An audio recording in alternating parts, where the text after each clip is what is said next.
On June 22nd, following reports of a massive $20 billion debt issuance plan, SpaceX suffered its biggest correction since going public, by the close.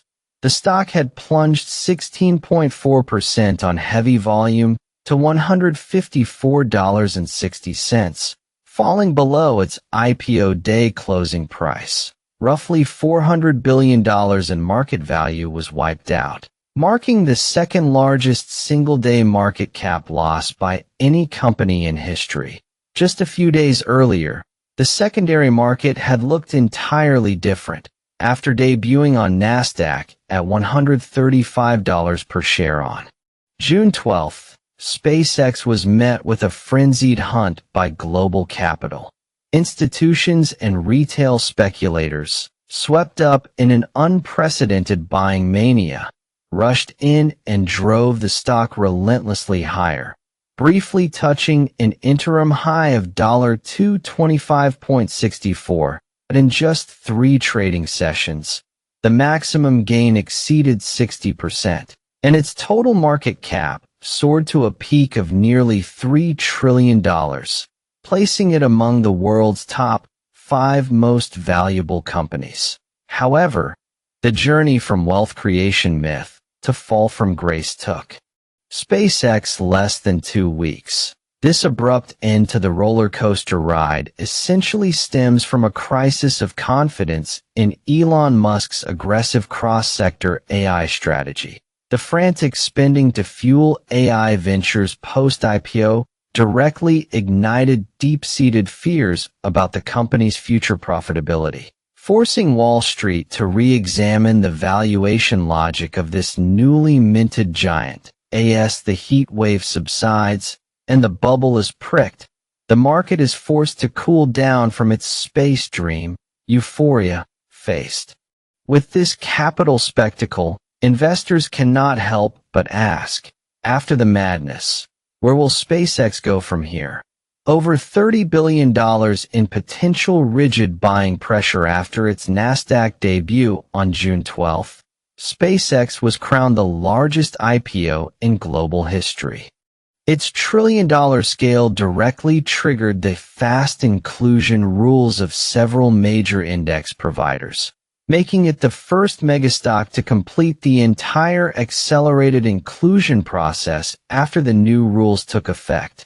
Currently, major global indices have clearly announced their inclusion timelines for SpaceX. FTSE Russell reacted most swiftly. Its fast-track rules allow companies that have traded for 5 days to be directly included. This means SpaceX will officially join the Russell 1000, Russell 3000, and Russell Top 200 indexes after the U.S. market closes on June 26th. Hang Seng and MSCI. Hang Seng announced it will add SpaceX to the Hang Seng Hong Kong U.S. Technology Index, with weightings recalculated after the market close on June 23rd and effective on June 29. MSCI also set June 29th as the date to include SpaceX in the MSCI Standard Large Cap Index and the MSCI Global All Cap Index, Nasdaq 100 Index, thanks to a rule change just in May, which allows newly listed companies ranking in the top 40 by market cap to be fast-tracked after 15 trading days. SpaceX is expected to officially enter the Nasdaq 100 index on July 7. In contrast, the S&P 500 remains an exception. While other indices have relaxed their thresholds to accommodate megacaps, S&P Dow Jones Indices rigidly maintains its eligibility criteria. Companies must have been publicly traded for at least 12 months, achieved GAAP profitability for 4 consecutive quarters, and have a public float of at least 10%, bound by these hard rules. Even though SpaceX's post-IPO performance has been stellar and its market cap is commanding, it cannot qualify for S&P 500 inclusion until at least after June 2027. the staggered inclusion dates across major indexes carry important implications for subsequent market performance. The logic is clear.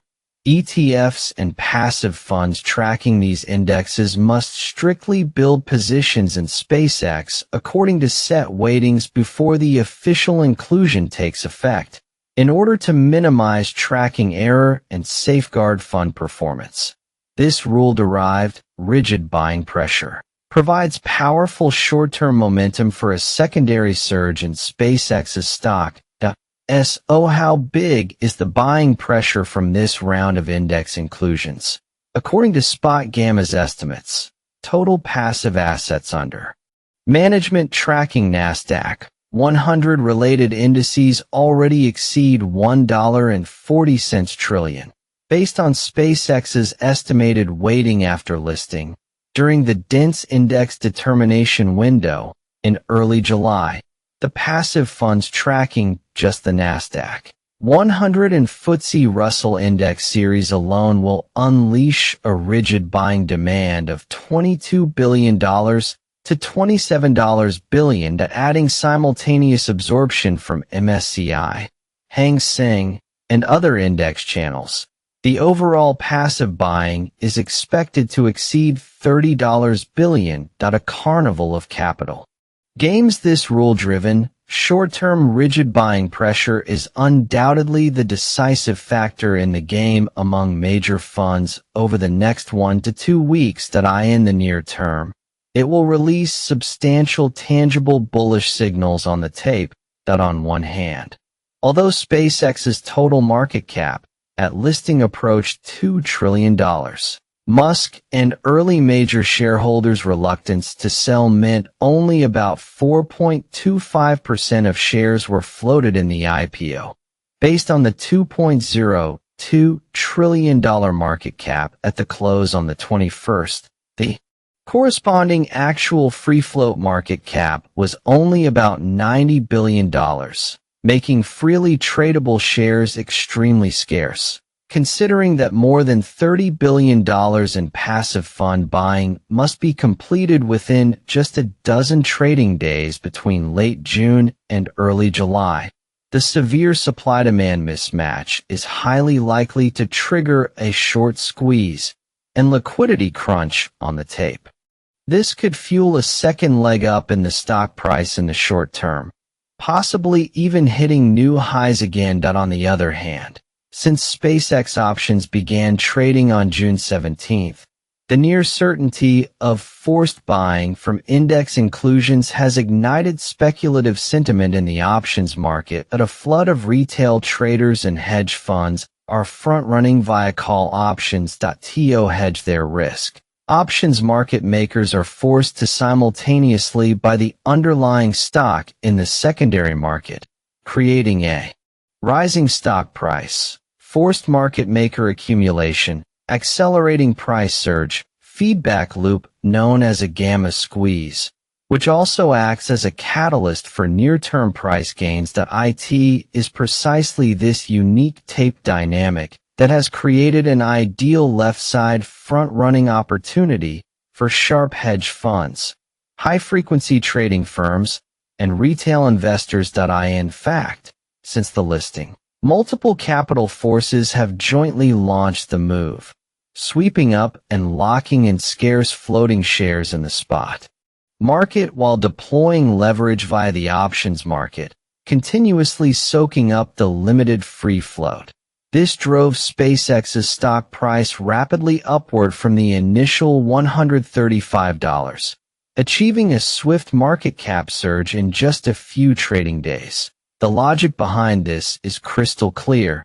The core is position ahead, set the stage at high prices, and ride the arbitrage.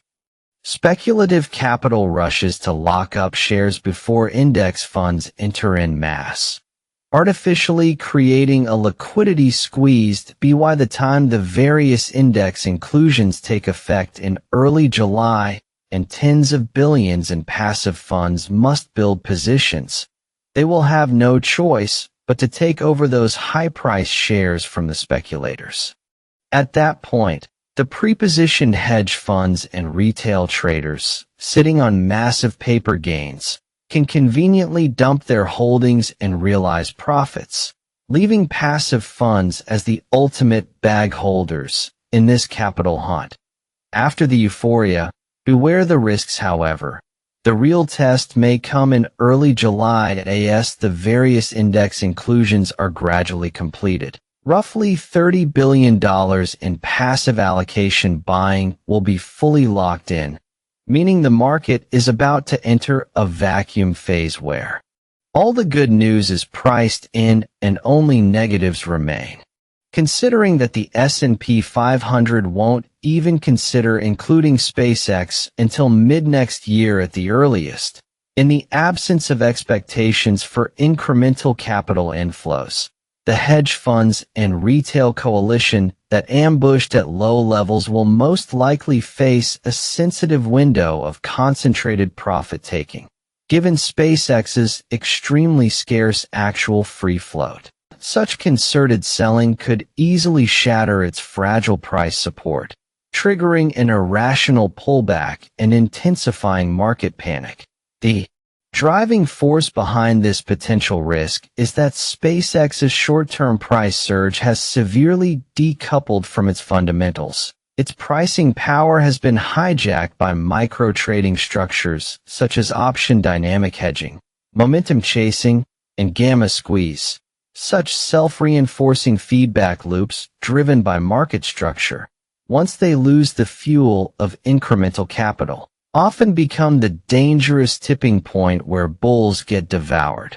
When that momentum reverses, a cliff-like plunge will become inevitable. In fact, SpaceX's fall from altitude is just another episode of the IPO curse that has played out countless times in the capital markets over the past 2 decades. Looking at the 15 largest U.S. IPOs from 2006 to 2026, these mega listings have almost universally followed an iron rule. Peak on day 1, then a protracted correction.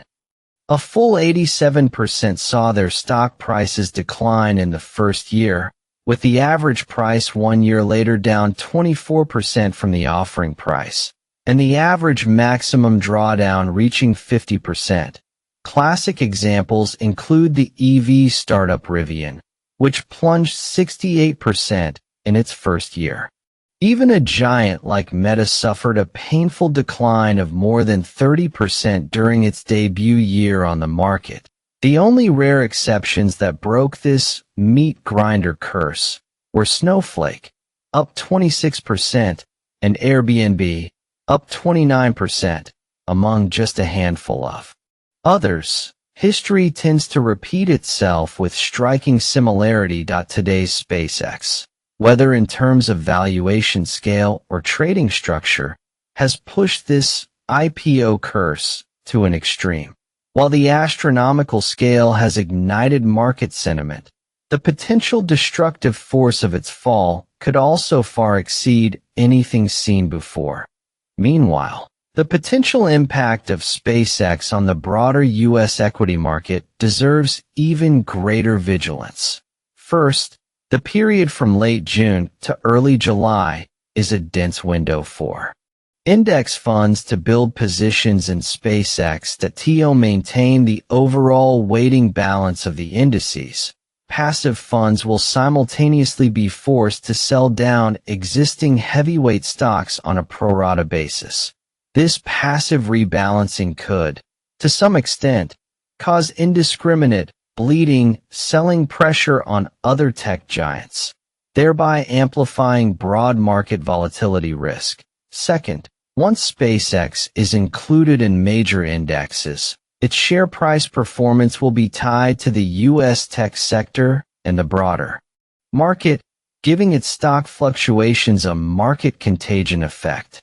Although its tight free float means its initial weighting in these indexes is expected to be limited, considering SpaceX's bellwether role and sentiment boost in the hard tech sector, its impact on the entire tech sector cannot be ignored.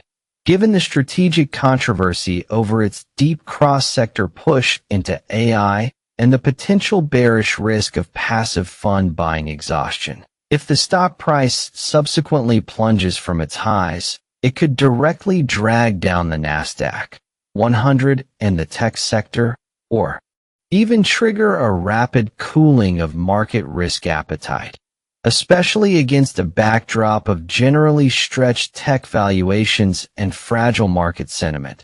The butterfly effect, unleashed by a star stock, could well become the fuse that ignites short-term market turbulence. In any case, from where we stand now, the core question seems to have long since moved beyond whether SpaceX is a good company. It has morphed into, how much longer can this extreme trading structure, built on rule arbitrage and capital herding, hold up? When the next mega IPO arrives, will this same capital spectacle, conducted in the name of tech faith, but practicing pure rule arbitrage, be replayed? What is certain is that when the tide goes out, someone will ultimately have to pay for this high-altitude bubble.